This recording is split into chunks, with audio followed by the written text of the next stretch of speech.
भात शिल्लक राहिलेला आहे अशा वेळी तो फेकून न देता वर्षभर टिकणारा पापड किंवा चिप्स आपण त्याच्यापासून तयार करणार आहोत आणि तेही अगदी गॅस सुरू न करता आपण हे पापड बनवणार आहोत।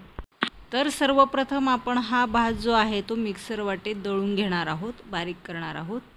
दळताना यामध्ये अगदी 2 चमचे इतकं पाणी घालणार आहोत। विशेष म्हणजे या पापडाला ऊन देखील दाखवायची गरज नाही, सावलीतच हे पापड व्यवस्थित सुकतात। त्यामुळे अगदी कोणत्याही ऋतूमध्ये तुम्ही हे पापड करू शकता। आता 2 उकडलेले बटाटे घेऊन किसणार आहोत। भाताची पेस्ट आणि हा बटाटा आपण एकत्र करून घेणार आहोत।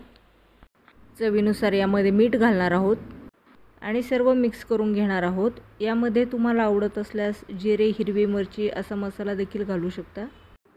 आता या पद्धतीने आपल्याला हे बॅटर घ्यायचं आहे आणि त्याला एक प्लास्टिकची पिशवी घालून नंतर आपण प्लेटच्या साहाय्याने प्रेस करून घेणार आहोत। याच पद्धतीने आपण सर्व पापड तयार करणार आहोत।